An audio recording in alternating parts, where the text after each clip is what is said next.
Hey, everybody. Welcome back to The Collective. We have another fantastic show for you today. I'm very excited. Matt, thank you again for joining us, the semi regular Matt. I guess you're kind of regular Matt now, like a I'm regular Sunday Sunday regular Matt. Matt. Yeah, Sunday regular yeah. Matt, yeah. Sunday Matt. Hang I on a like sec. Sunday Oh, Matt. I mean, Not quite? it was kind of regular, semi-regular, Matt, but then last Sunday had to bail, so now you're less Mmm. regular. What are you now? I don't know. Three What You are quarter know you? what? regular Let's Matt? keep it semi-regular because because Semi-regular. of that bail time. Yeah. That kind of I can't be too regular because if I'm regular, I'm No, predictable, right? Yeah. Yeah. that's So right. Yeah. Pattern yeah, interrupters for sure. damn straight. It's All right. funny because Tanya mentioned she was talking with me the other day, and she was like, every time you call him semi-regular Matt, it's kind of sounding like everyone's talking about whether or not he's constipated, or he's kind of constipated, but not kind of. And I was like, Kind of He brought that gets up. his yep, Yeah. fiber. He looks yeah, after himself. exactly. Now, while we're discussing all of this, I do want to remind everybody: make sure you like the show, hit the subscribe button, do the notification bell that way you get your email every day when we go live, which is of course every day. Um, we are of course are not doctors, not on this panel at least. And I do want to remind everybody, if you have any thoughts or questions about what we say, do your own research. By all means, look it up, check it out. And if you have any thoughts or questions that you want to ask us directly, put them in the comment section, and then we can discuss them and put them up on screen and go through them with the conversation. Any initial thoughts, or right off the top of your guys' head, whether or not anything percolating right away?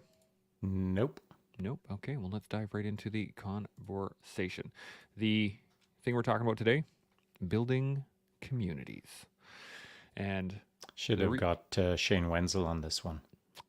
I've been trying. Mm. We need to get him back on immediately. Yes, indeed. The one thing I did want to do before we get anywhere is tighten this up with a bit of a definition as to what a community actually is, because I think that that is important. So I'm going to dive into that, and then we can go into some initial thoughts from there. So, community is a noun. It's a group of people living in the same locality and under the same government. It's also the district or locality in which such a group lives. Or three, a group of people having common interests, which is an interesting way of putting it. Let's. What are your guys' initial thoughts on communities as a whole? Is it like, what is your kind of definition of what a community is? And then we'll dive into building them. So, Matt, let's start with you. I What do you think? I think that definition was very like the politically correct answer. Honestly, like that's textbook. This is a community and that's a city block kind of thing, right?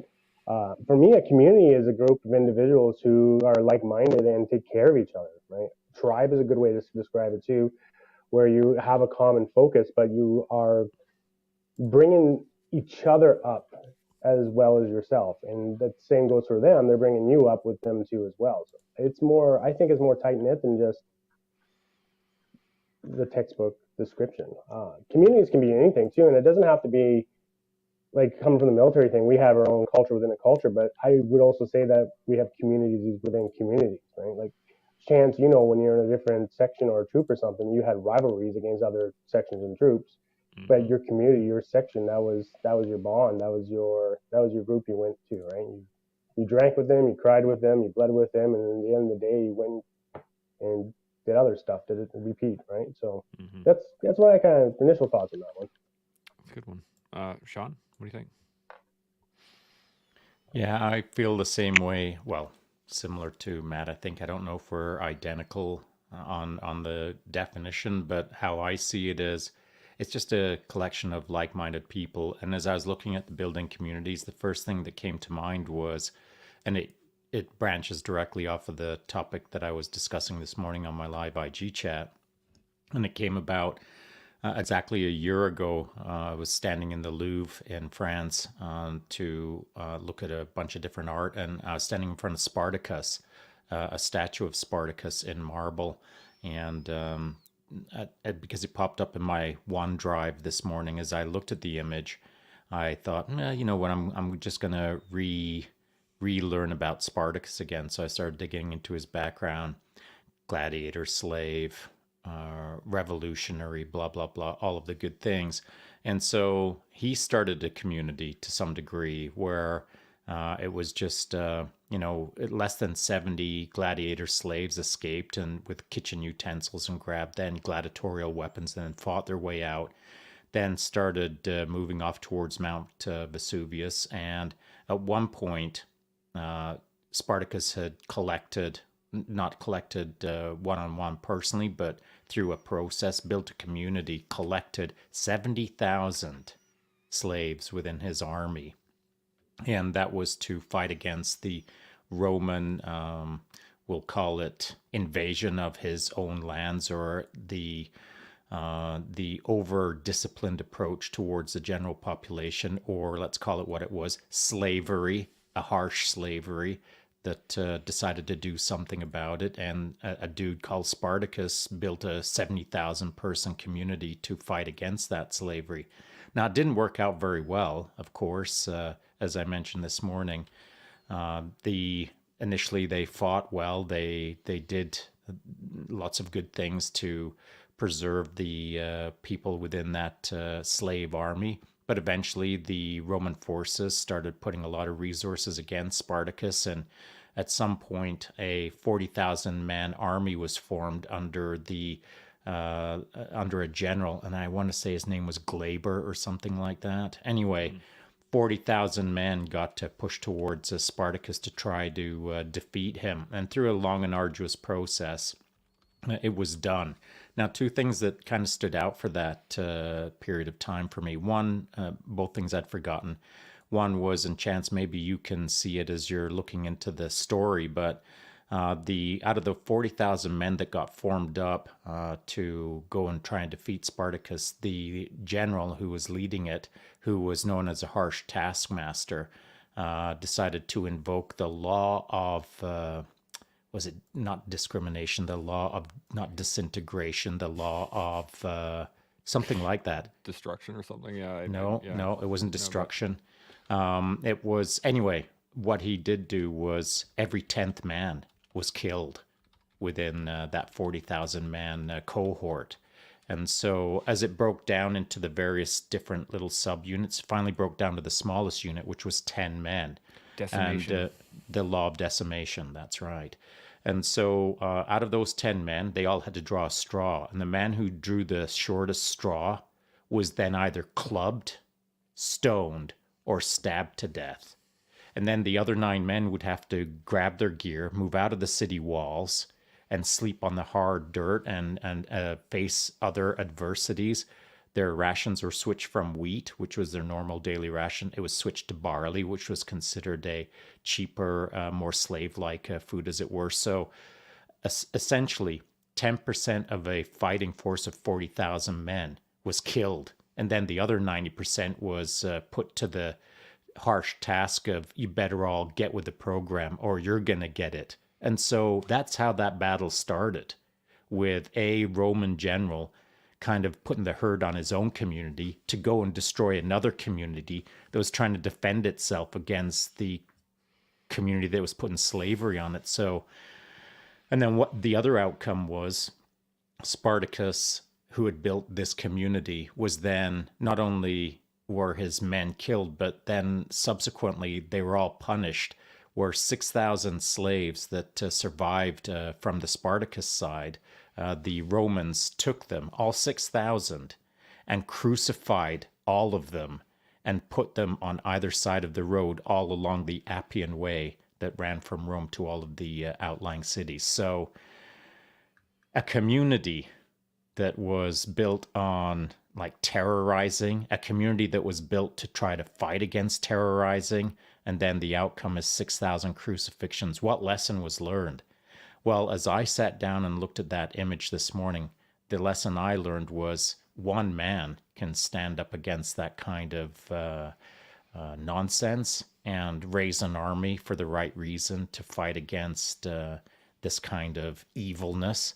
But that's a whole different story, I suppose.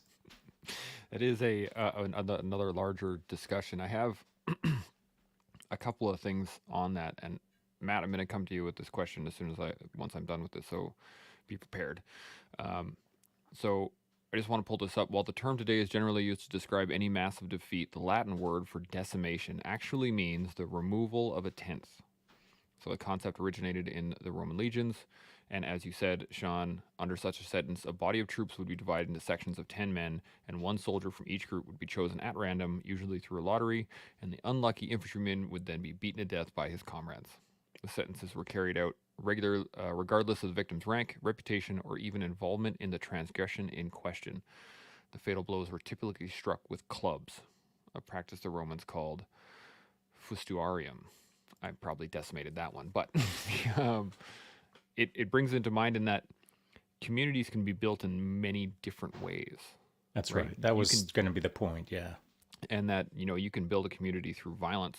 You can build a community through love. You can build a community through deception. You can build it through many different ways. So the question I want to hit you with there, Matt, is, what has your experience been with, let's say, toxically built communities, or communities in which you recognize we're not running a good program? What do you think? Oh, yeah. The communities that I've always seen that were toxic were always self-centered at a individual level. When someone was doing something, doesn't have to be military, doesn't have to be kitchen, doesn't have to be anything, but if they were doing it just for their own gains and not actually for the team itself, those turned into toxic environments. And going back to Sean's story about Spartacus, even though they were slaves and even though they were gladiators, they were still gladiators and they were still owners and still performers, but the owners were the toxic element of that community, right? Community doesn't have to be like this positive thing. It could be a negative thing too as well, or in between. When Spartacus rose up and took his community away from the bigger community, right, it was because there was a toxic element to it too as well. So I in my experience, yeah, it always turns into when there's unbalance in the community, one seeking power or one not getting enough power or vice versa, that turns into a toxic relationship between either yourself in the community or the communities with another community itself. What do you think, Sean? Thoughts on that? Yeah, I think that kind of plays into what we're sort of talking about the other day, and that is the application of power within a social medium. And so the social medium that we have today is called the internet, but the social medium back then was called, gathering around in white robes and talking about things. And through word of mouth, influence was created. And so those communities that were built back then, much like today, can be built around positive or negative reasons, or toxicity or non-toxicity sort of environments.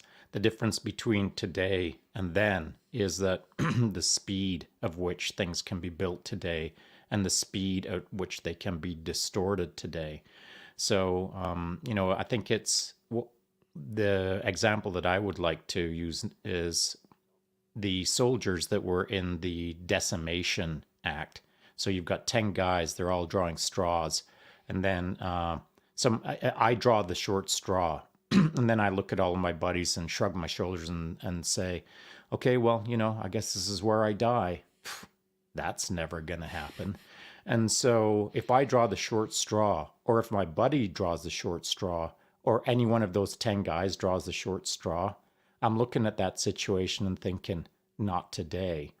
And so now I've got 10 guys who, myself included, who are going to look around. I'm going to look around at the other 10 guys around us, the other 10 guys over there, the other 10 guys over there. And I'm going to say to all of those groups, no one has to do this. You know what we can do today? Let's put our heads together and create 100 men that ain't going to kill 10 men today. Let's make it 1,000 men that ain't going to kill 100 men today. And so as I see it, in those Roman troop situations, you can be in any organization you want, but if it's wrong, it's wrong. And one man has to stand up and face the wrongness of the moment and help everyone understand how to get out of that problem. And I mean, there's no way you two would have let that situation unfold the way it is. Like, there's no way I'm grabbing a club and saying, Chance, you were too tall anyway. We got to kill you. I mean, there's just no way. Yeah. And so that's the difference between a modern mindset and we'll call it a historical or a primitive mindset. But they were still good. They were either good men or bad men back then. But if they were a good man, it didn't matter how low IQ you were, how little education you had, how malnourished you were.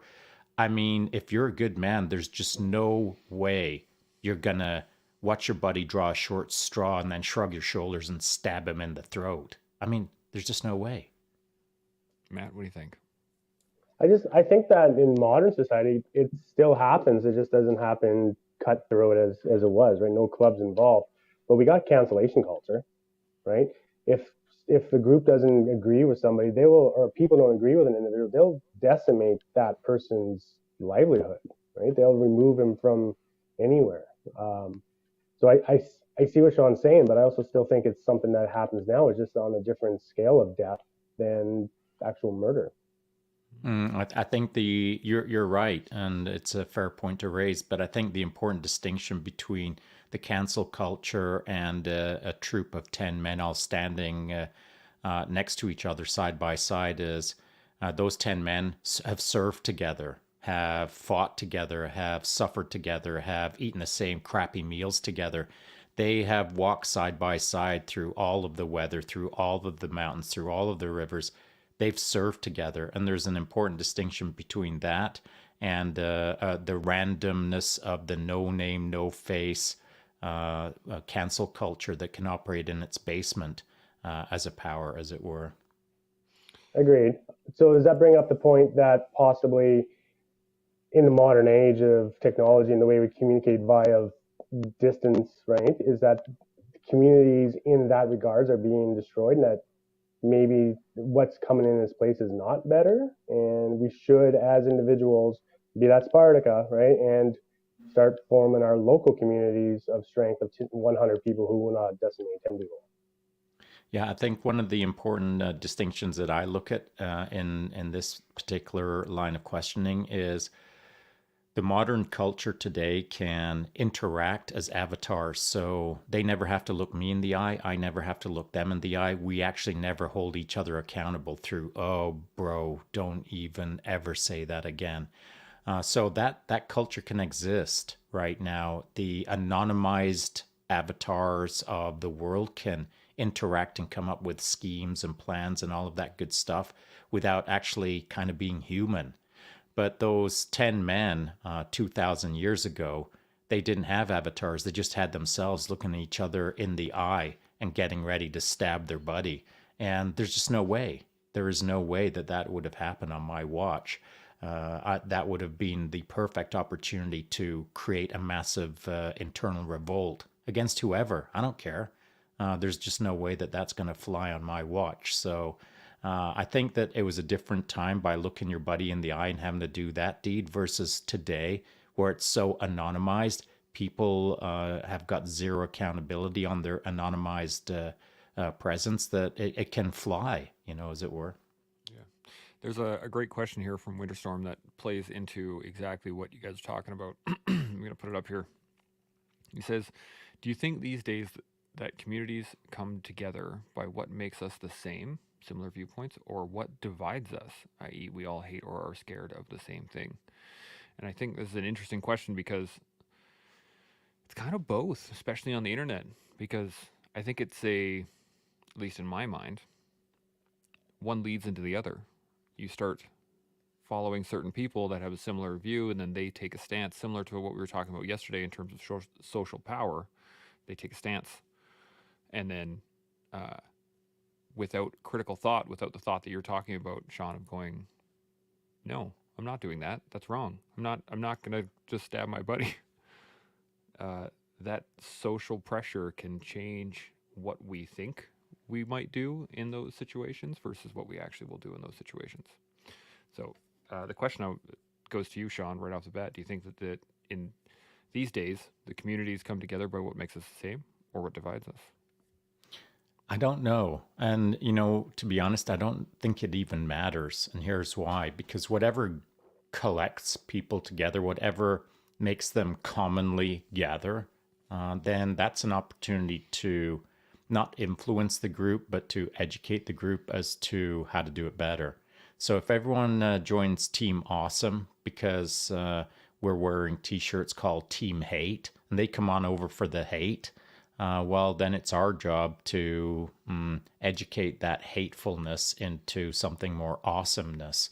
And so, personally, I don't care how a group gets together. If somehow they align with me to even a small degree, it's an opportunity to start the conversation to make things better, not just for them. Like, it's not a one-way street. It's my job to understand them, their job to better understand the group, and then start cooperating as a entity, as it were. So it doesn't matter to me as long as the education process is done correctly. I think something good can come of it. I like that. Matt, what are your thoughts?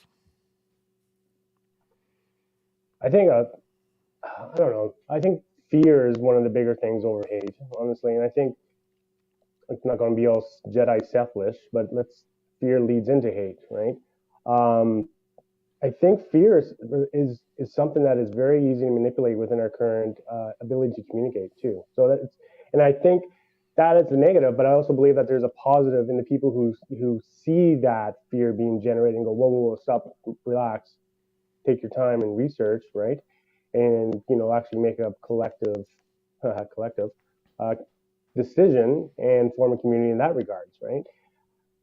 I I don't think it's a hate thing. I think it's a fear thing, and the fear thing turns into hate, and then it just goes from there, right? Um, I can get more details, but I don't want to mention some things. But there was a couple years ago where there was two communities: those who followed and those who questioned, and the people who were questioned were shunned and hated really quick because of the fear that was being produced locally, and the unknown, right? So yeah, that's what I'm thinking. It's more of a fear thing than a hate thing, and that's where it divides those who can control their fear, those who can't. That's an interesting point. Sean, you got any thoughts on that?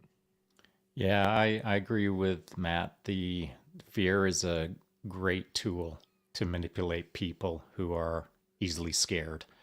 And so I think one of the interesting things to me is less to do with 2 years ago, and it's more to do with today. I still see people on the internet who are desperate for validation that will keep stoking the fear in order to get the clicks, in order to get the likes, in order to get the yeah, you tell them, or oh yeah, you tell us, or oh you tell it, bro. And it's really it's quick validation. If you keep pumping your fist at the clouds, what's really slow validation is really hard work. It is the kind of stuff that doesn't get all the clicks and all the likes. It doesn't even hit the radar because really hard, quiet work kind of happens in the shadows. And so I see characters out there with all of the imagery. Let's talk about how they screwed us over. And tomorrow it'll be another version of let's whatever, fill in the blank that is going to inflame the internet. And the stuff that really moves the needle is the stuff that doesn't inflame the internet. It's the stuff that just takes time. Just be a good person, work hard, try to do your best, etc., etc. Those are things that don't show up tomorrow. Those results don't show up next week. Those results will take a year, 2 years, 3 years. They don't get clicks and likes. They don't. And that's why I see a certain element of society focusing on the hacks, the shortcuts, the let's do whatever, fist in the air on whatever the hot topic subject of today is. So 2 years ago, it was a hot topic. But today it's still a hot topic because 2 years later, they're still using that same hot topic to try to manipulate simple-minded people. I like that a lot. The question the question of fear and how to utilize it, because it can be used in a very positive manner. When you think about it, you look back at World War II and the propaganda posters that they were utilizing in a similar way to clickbait is used today, is to incite a reaction. The reaction back in the day was to get people to enlist in the military and, fight against the Nazis or fight against whatever you wanted to utilize, depending on which country you're in. But that fear can be utilized for both positive and negative effects, which is kind of interesting. I have another question here from Well, Winterstorm. just hang on a sec. Oh, So okay. you're right, it was, and that was and probably necessary because at the time, we'll say Canada needed a common enemy, Mm-hmm. and that common enemy was actually like real people who had real evil Mm-hmm. thoughts about how to do evil to the world, and so there's a big difference between someone stoking up the fires of hate and all the propaganda stuff that is artificially manufactured versus Europe on fire and all of the problems of the evilness that was starting to spread through the world at that point. I mean, Absolutely. the Holocaust versus imaginary government schemes that are trying to take over our country through a vaccine. I mean, there's a wild difference between the two. There is. Matt, you got any thoughts on that? Well, just look at some of the, not even World War II, but some of the wars that happened afterwards, right? Identify there is this fear of this thing here that we have to go in and take them out because that is a big fear that we've seen that's not really there or may not have been. But we went in there and we did this to that country and blah. So, I mean, fear, yeah, I mean, we rallied the troops, but at the same time, what cost? The fear to rally and be positive is on the opposite side of the same coin, is a fear that it will hate and destroy, right? Sure, is a good thing, but there's going to be a counter effect too as well. That's likely not negative, or likely not positive, but more negative.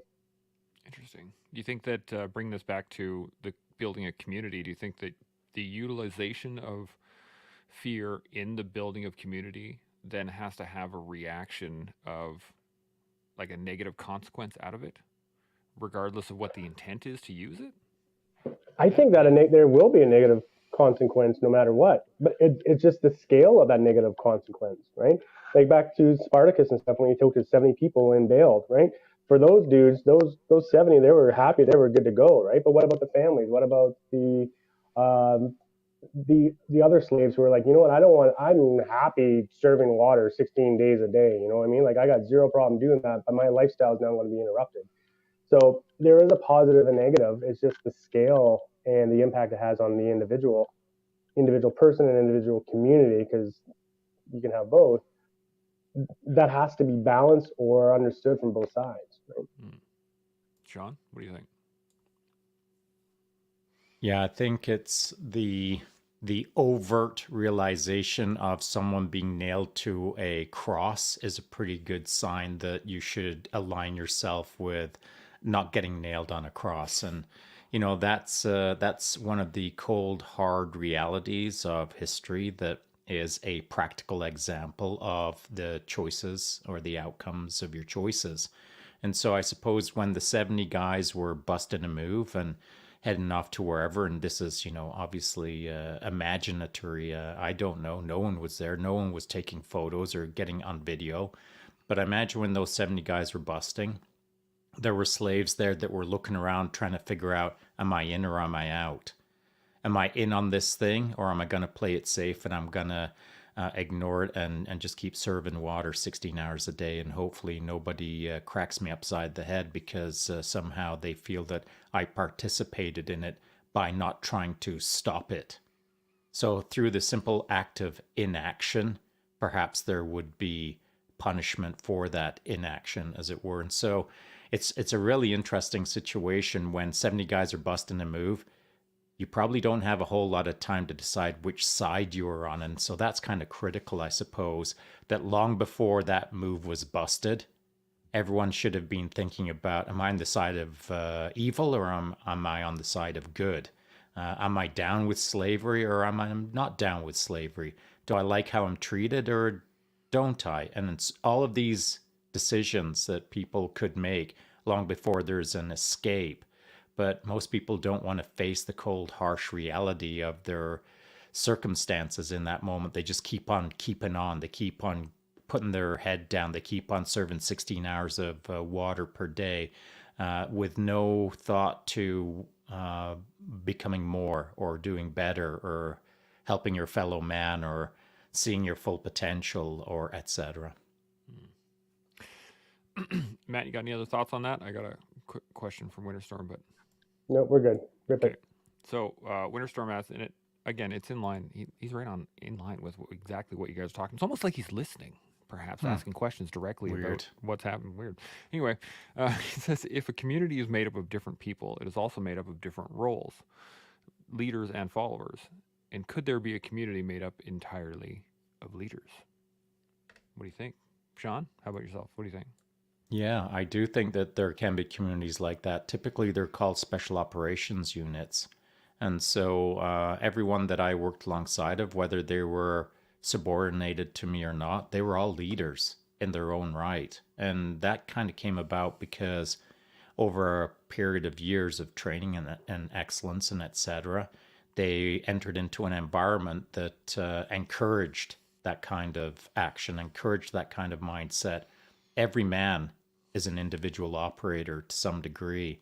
And as far as I'm concerned, and this was reinforced in my mind, and I believe it to be the best way forward for every human being, is you're your own leader, you're your own boss, you shape your own universe. You get to pick what you're going to do next. No one should be telling you. You shouldn't be sitting back waiting for someone to give you the advice. You got to form your own advice. You got to shape your own path. And so that's what I became really comfortable with in special operations. The guys to my left and right were leaders, as was I. And no one had to lead more than anyone else. No one had to be the best leader or the worst leader. Every man was capable of being a leader. So it was an entire unit of leaders, in my opinion. Matt, what do you think? I think if you're a leader, that's the definition of being a leader, is that you have followers, right? So you need somebody to follow you in some respect. In Sean's case, I'm just going to assume, but there was in this time and place when someone say, "Hey, I'm doing this," other dudes were like, "Okay, let's go do it," right? Because that was the right call. You all have that time and chance to execute and lead and follow fluidly, right? That's in the the moment. key, fluidly. You're right. Yeah. As for a collection of leaders, yeah, I think we see it all the time, like managers in business. I'm not going to call managers leaders. Actually, I'm going to retract that, because managers and leaders are a totally different beast. But like just in the army, non-commissioned officers, right? The sergeants and warrants and stuff, they were their own community and they were leading dudes underneath them. But they came together and they had their little groups, or they had their NCO hours and talk shop and stuff. That was a community too, inside of a bigger community, right? So I think it's also necessary to actually have a community based on your position too, as well, to grow your position and share your wealth of knowledge to another person in the same position, and grow that community itself, so that the other communities can also be brought up as even more. Sean? Got Yeah, any extra thoughts on that? I'm just thinking about special operations and how it is possible to have everyone act in a leadership capacity in the milliseconds, as it were, fluidized, just as Matt clearly stated. So I think it's possible. It comes down to understanding that everyone has something to add at some point or another, and being open-minded enough to choose the correct path forward for the team. If it's being led, then that means that, as is being stated, there are followers. So for the team, you got to be open-minded enough to let the team lead itself appropriately in the moment that is the now. And so that can shift from leader to leader based on subject matter expertise or tactical blah, blah, blah, strategic yada, yada, yada. All kinds of reasons that leadership can shift fluidized in the moment. However, it can't be so loosely structured that a whole pile of people who've never worked together at all, ever, that can happen easily. It doesn't happen easily if the group of individuals are truly just a group of individuals who don't understand how to work well together. So maybe when a group is being formed up, we'll call it the collective as an example. When the collective is being formed up, everyone's trying to learn how to play together, how to interact within their roles that they're assigned, how to do this or do that. So everyone's figuring out that part, but at some point, everyone should figure out what they have to add or what they have to detract away from the unit. They get on with improving themselves on the detractions. They get on with taking the things that they're good at and imparting those into others. We're supposed to improve all of those around us, and we're supposed to sort out our own mistakes, our own shortcomings. So if we focus on our shortcomings while spreading the high skills, as it were, then that's how you build a team. But that takes time. So when the collective gets together as individuals who've never worked together, there's going to be a little bit of shaping. There's going to be a little bit of musical chairs. There's going to be a little bit of trying to figure out how to do it. But after a while, when the team has worked together, everyone should understand how things work. And if everyone doesn't understand how things are supposed to work or how things should be working right now, then it's leadership's job or the group's job to lead its way out of the problem and move forward in a forward momentum trajectory. So I think any team can work with one leader or 1,000 leaders. The culture of the community or the culture of the team will be developed over time based on how those people gel together on a common purpose. Matt, you got something? Yeah, just one quick. I 100% agree. 100% agree. I think maybe kind of thoughts came when you were talking about that, Sean, is that I think maybe it's because leaders, like good leaders, know how to defer their leadership and follow in the situation when it is necessary. And that's it. I think that goes into what we were saying yesterday, the difference between giving someone power or empowering them. That kind of in line with what you're thinking there, Matt? Sean, what do you think? Yeah, I think that building a community is a different subject than building power or having power or gaining power or losing power. A community is a multicellular organism that could have decentralized command, decentralized power. It doesn't require like someone mega large and in charge pointing it to, you go there and that goes there and build that thing up here. I don't think it requires any of that. It can be fully decentralized. What is important is that people commonly understand the mission, their why. Why is the community a community? The why is the most important part, not like who's running the show. It's what is the show. It's not who is the man. It's why are we here? And so the community as a whole can easily lead itself through massive decentralization as long as everyone commonly understands why they're in the game of that community. So, Winterstorm's got another question here, but any further thoughts on that, Matt? Anything else? No? Just a quick little thing off the top of my head, but do you think it is? I think it's more about building smaller communities within larger communities in order to develop, so that you're like, I'm thinking in terms of military concepts, but it seems smarter to have more breachers on a team than just one. Right? It seems smarter to have a team of breachers than it does to have one. But within a larger concept, then if everybody's a breacher, then there's no specialty to it. There's no actual development of that community because everyone is the same. So you have to have some sort of specificity within a community, but also be able to share and build that community without giving out too much of the secrets, if that makes any sense. Well, I mean, what you just described is cherry picking an awesome military unit, like creating an awesome military team. But that's not what communities are. Communities aren't like a special operations unit, or they're not a bunch of combat engineers. They're not like a bunch of, we've got 100 breachers, but we only need 4 because this mission requires 2, but we need redundancy, so we're going to draw from the pool of blah blah blah. Wrong. That isn't a community. That, you know what a community is? It's a random mishmash of people, perhaps. It's like 70 gladiators trying to bust out of slavery, and maybe another 12 people join them in as they're running across the horizon in their robes with their jug of water that they've used to pour for 16 hours, wondering, what do I do with this jug of water? You know, like a community is a mishmash initially until people synchronize up.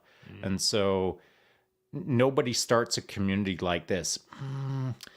So there's me, and I'm going to craft the perfect special operations breaching team as phase 1. Nobody does that. The community shapes itself through happenstance initially, I believe. Matt, you got any thoughts? No, I agree. Diversity is better than specialization. And even in that breacher team, like going back to the leadership role, the assault team goes up, breachers in the stack, hit an obstacle, breacher up, right? The breacher goes up and he's in charge of that situation. If he has to say, hey, assault team back up 2 feet because this is going to be a big boom, the team understands his leadership and moves back. But if it was everyone being a breacher, everyone will have their own, oh, hit the doorknob, hit the hinges, hit this, hit that, right? This conversation is kind of reminded me of when we had that conversation about the stag a few months ago, where we had that one individual off in the side being the leadership, and everyone's kind of like looking to him to see what's going on and see if he's reacting. And I think that a community, that's one stag in one group, right? But in a huge herd, there's going to be many stags in many groups watching different stags with different reactions, right? But they are still one big community, even though they're all getting their own little grass in different little areas, watching out their individual stag. Interesting. Sean, you got any extra thoughts before I hit this comment from Winterstorm? Yeah, I think that that's a good observation, Matt. Now, the problem with that is that eventually one stag looks at another stag and says, bro, you're the complete opposite of running a good program. Now we've got to go clash our stag heads. And that's where you get that community of leadership, when you sit down with leaders and you go, hey, sort out your section or sort out your crew. Right? Yeah, or dial it back. You can't lead your crew. You're now a follower. You're not a leader. We're changing this community a bit. But that's the dynamics within that own individual microcosm in the whole, right? Interesting. Any other thoughts on that, Sean, before I move on? Okay. No. So Winterstorm's got a couple of questions here, but I wanted to throw this up. He says, by the way, I'm watching from the beach with my girls. No excuses. Nice. He's in the game. This goes along to what we were kind of talking about here. It says, more to Sean's point, when does a group of people cross the threshold into being a community? What do you think, Sean? By intention. I mean, I think that perhaps a group of people can like bumble their way through life and keep bumping into each other and eventually recognize each other and then eventually say, are we a community? I suppose that could happen. But as far as I'm concerned, communities are an intentional formation. And so using Spartacus as the example, they're all busting a move, all 70 of them. And as they're running together, at that point, they either pre-planned it, let's bust a move as a group, let's fight our way out of here. Well, now they're a community, presto changeo. But if no one had those thoughts, and if it wasn't a plan, and if just 70 people started randomly jumping over a fence and running across a field, and then noticing that there was other people running across a field, I guess that's an opportunity to figure out, I'm not a solo player in this, there's other people. But I suppose eventually, once they've run across the horizon and they've caught their breath and they're all standing around, all 70 of them, they should be at that point thinking, do we have a common purpose? Because at that point, all 70 of them could have bomb blasted in 70 different directions and gone and lived their lives the way that they wanted to, but they didn't. What they did do is they stayed together. And then that small group, through a common purpose of screw slavery, they started forming up a small army of 70,000 rural slaves that went on to shape history, as it were. So I think that It's not mandatory that a community understands it's a community right from the get go. But at some point, a leader should be looking around thinking, hey, there's more than just me here. And why is that? So let's figure this part out. Matt, what do you think? I could just see back in the day. There's 60 dudes. They're like, hey, we're going to bust a move, and all of a sudden there's Bob like, yeah, I'm with you guys, and just starts bailing with them, right? And all of a sudden it's now 7, and they get to like they're hiding. They're like, who are you? It's like, I'm Bob. I grabbed the fork and seen you guys busting the move. I came with you guys. Like, so I think communities can naturally happen by circumstance. I think circumstance is the key thing there. That there has to be an element of growth. There has to be that certain amount of calcium and carbon in the ground with a strike of lightning that all of a sudden starts making microbes, and all of a sudden you get algae and blah blah blah, right? Um, but I agree with Sean too that if a group of individuals are like, hey, let's bust a move, we're when this is high in hell water, I think that that's also a growth for or a way for our community to grow too as well together. Sean, anything else? Yeah, and I think one of the reasons the communities will grow is if there's a attraction to the community. And why is there an attraction? It's probably because there's some sort of circumstance, as Matt put it. There's some sort of impetus, or there's the inception of wanting to change the reality that everyone's living in. And so, as an example, if my life is super comfortable, I'm not really motivated to grab a whole pile of people and start trying to change the world if my world is good. You know what I mean? And if all of their worlds are good, why would all of us band together to try to make a good world good that's already good? And so I think there has to be some sort of, not seed of discontent per se when we're talking about these kind of communities, but there has to be a purpose for the formation of the community, as it were. And so if there wasn't a reason, then the whole planet would just have one community called the human species. But that isn't the case. There are all kinds of sub-organizations, all kinds of subgroups, all kinds of sub-communities spread across the planet to better serve that community for reasons that are typically trying to make it better for the community. And so what is better? I guess that all depends on the circumstances, of course. Indeed, it does. And Matt, you got another question or another thought? Just I agree with that. That I agree with Sean. I think the benefit to the individual is a key factor within them being part of that community. Right? If it doesn't benefit them anymore, I think they would definitely get out of the community, or the community wouldn't form itself as a bunch of individuals not seeking a common goal through that community. Well, there's so we got a question from Winterstorm that goes in exactly in line with this that I wanted to put up, and he says, "Do communities form for good reasons and intentions, but are short-lived, i.e., GoFundMe campaigns or slave uprisings or things like that, as valuable as long-running smaller communities?" What do you think, Matt? I'm going to put you on the fire first. I think so. Like when we were working in the kitchen this summer, like we were a team. Like we had each other's backs, left, right, and center. We knew what people were serving or what was next in the step. But once that task was done, the community basically dissolved, and we kind of went our own separate ways. It doesn't have to be a long-lasting thing. It can be a quick, 2 months, 2 weeks, whatever situation. But a community can form. Yes, there's friendships. Yes, there's bonds that can always be brought into. But I think that's more now on individual levels versus as a community as a whole level. Sean, what do you think?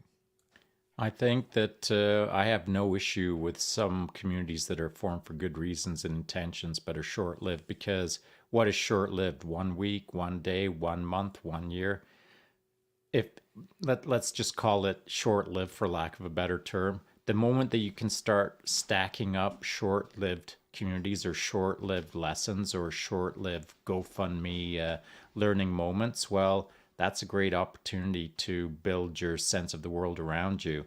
If you're only touching on 2 week communities for what I guess it would be 26, 27 times per year, that's 27 opportunities of 2 week campaigns to get to know other communities out there, to better understand what community you would form, to better understand what your world is and what you want the world to look like for you. So I think that short lived campaigns are not a terrible idea for people to get a better sense of the broad world around them. And I think the other piece is that long running small communities, if they've been running too long, they can get a bit incestuous, a little bit kind of stagnated and locked into their dogmatic approach, given that it's a long running community. So, long running communities typically don't have constant fresh blood injections, fresh ideas, etc. They just become stagnant, as it were. That's a great point. Matt, you got anything else on that? No. So let's bring it back to the concept of building a community then. As let's say you are a individual and you see something that is not happening and it or not happening that you would like to happen, or something that is happening that you don't think is correct, and you want to build a community. Where do you start? What's the first thing? Where do you engage that directly? Sean? On January 1st, you start something called a collective. I mean, that's the truth of the matter. It's how do you build a community? You freaking start. You just start. And how do you continue to build it? You show up the next day and you do your freaking best. And then week after week, month after month, year after year, the community builds, and then the community starts shaping you.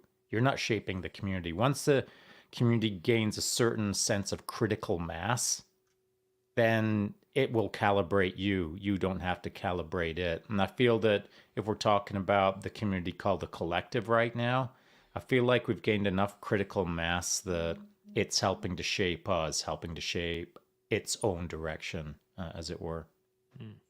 Matt, what do you think? What? I agree. But just to add to that is that a community has to be more than one person. You can't be a community of self. Mm. So in lines with the collective, I mean, that was you two starting that. And if it was one person, it may not be the collective. It would be the individual, right? Join us and subscribe, right? But once you start getting, like you said, that critical mass, more people, more dudes, then yeah, now it turns into a community. I like it. On that note, Sean, you got any other thoughts on that? No. No. Okay. So on that note, I want to share something with you guys. So first off, I have two announcements that I wanted to hit up. One being it's Oh, my here we son's go. birthday. Do you need a drum roll? I don't. It's okay. Okay. I'm good. First one is it's my son's birthday today. He's turning 10. So happy birthday, Arden. Congrats. Whether he watches these Yay. later on, cool. If not, I just wanted to shout out to him because he'll love that. But secondly, I'm going to throw this up right here. In terms alongside of building communities, we have the website. And if you look on the website, there is a new button for you to engage in right here called the Collective Store that you can open up and have the 3.0 Collective mug. It is now available to purchase right here through Zazzle. So you can go to the website, it'll link you Nice. directly to here, and you can order it and you can do your best. This is the 3.0 mug. It has all of the fanciness. Pick up the pace and do your best. And you can watch that with us every day. So I just wanted to share that with us so that everybody can see it. That's cool. That is part of building a community through identification of either slogans or whatnot paraphernalia that makes you feel like you're part of the team. You're wearing the right colors, you're wearing the right hat, you're wearing the right shoes, you're wearing all the right stuff. It's that sense of uniform. It's that sense of camaraderie. It's a good community building thing when you can get behind a symbol, as it were. I dig it. Yeah. Matt, you got any thoughts on the symbolisms? No? I agree 100% that there has to be like a slogan or even just like a catchy little jingle. I don't know. It creates that everyone knows that everyone has a secret handshake, those decoder rings, and that kind of stuff, right? So no, I like it. I like it very much. Gotta get myself a cup. Well, the store will continue to grow as we develop things and people can join the team and be a part of it. The Mug 3.0 that you were hoping for is in the mail there, Sean. So you'll be getting it soon. Don't you worry. Well, it is being made right now. It's not quite in the mail yet, but it's being made. The 3.0 one will be in your mailbox probably within a week. That's And fantastic. you will be good to go. So if anybody out there is wanting to be a member of the collective more than you already are, because there are lots of people that are members of the collective, um, go get yourself a mug, and then you can do your best with us every day. It's going to be awesome. I just wanted to make that as an announcement right near That's the end cool. so that everybody can do it. Um, let's hit some final thoughts then, and then we can carry on with the day. Matt, any final thoughts on building communities? I think communities are very important, 100%. Like, don't get me wrong. I'm a very individual person, kind of walk my own path, but I'm still part of communities. Obviously, every random Sunday that I show up here, and other communities, you have to be able to develop. You can't just jump into a community and say, "Hey, I'm here, community. Do make me follow or let me do." You have to be an active part of that community. You have to, as Sean said earlier, you have to work on your weaknesses and share your strengths. The community only grows with the benefit and the sum of its total, and if that sum is lacking, I mean, then that's adding to the community. There's no growth, and you're just the third wheel. Yeah. You're Bob with a spoon saying, "Why am I here?" Well done, Bob. Sean, what do you think? Any final thoughts? Yes, Bob, just put down your water jug and come on over here. I got another job for you. So I think that communities, as we talked about earlier, they kind of come about because of circumstance, because of the need. I mean, if not for the need to create a community called the collective, then just like Matt, I'm pretty comfortable in my own skin. I can walk my own solo journey. I don't need to be doing something called the collective. But I do see the need for something like the collective because of the circumstances that we're in today. These kind of conversations that we have today, yesterday, tomorrow, these are conversations that need to happen. And so that's why this community exists, because of a need that is being identified. And it's not just a need that Chance and I identified as it's not like we discovered a new secret sauce that nobody has been talking about. We're just doing, we're actioning against the circumstance, as it were. And over time, a community is being building around the need to deal with the circumstance that we're all in right now. And as more and more people, as it gains traction or more people resonate with it, the community will build and shrink and change and go up and down and left and right and all of the things. It will ebb and flow. But as far as I'm concerned, to date, the community that was built because of the circumstantial need has already solved a lot of the issues that I thought were out there not being solved. And the biggest issue, as I see it, is conversation. I know that we're conversing right now, but just the simple act of us starting conversations day after day is one of the tasks that I had in my head in respect to this circumstance we're in. We all have to do a better job of communicating about subjects that aren't being talked about. And if that's all we do over here on this community, that'll be enough for me. Yeah, outstanding. I've really enjoyed this community that we've kind of. I don't know if we started it or just gave it a little shove in the right direction in order to maintain these conversations, but it has. I have changed. I have watched others change. I have watched people grow and learn and build and do all kinds of things due to the fact that we started talking. And that was, I think, the beginning of it all was just like you calling me and saying, "Hey, I got this idea. Let's kick it off. You ready?" And we've been doing it ever since. So I think it's fantastic that this community continues to learn, it continues to build, and it continues. Oh, but why you grow. don't? You're going straight into your I closure, was, aren't I you? was, I know. I was. It would You have caught been me. so nice. It would have been so You caught me. nice. But there's no Yeah. way I can let you slide into the Okay. closure after you just said that, because here's what happened. I may have called you and said, hey, I got an idea, let's get this thing going.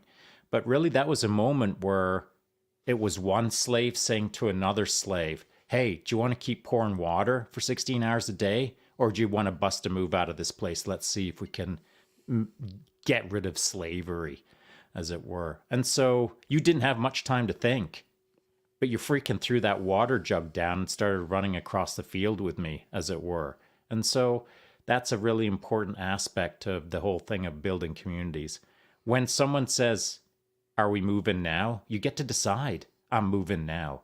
And so Chance Burles freaking chucked that water jug as far as he could and started sprinting with me across an open field as a slave, as it were. And so we have started to form a Spartacus-like army, for lack of a better term. But unlike that historical moment, nobody over here on the collective is Spartacus. We're all our own little generals. We are all our own little voices. We are a community that has a collective voice where not just one man or two men or three men or 100 men or 100 women are leading this thing. Every single slave in this community is acting like their own general. So I didn't want to end the show without getting the chance to say that. Absolutely. And 100% right. And if you want to be in this community, you know what you get to do? You got to act. You got to follow us. You got to do all the good stuff. You got to show up every day and think, converse, discuss, develop, become better so that you can better your community around you. And you can do that with us every day here on The Collective. So we'll see y'all tomorrow. Chimo. Chimo.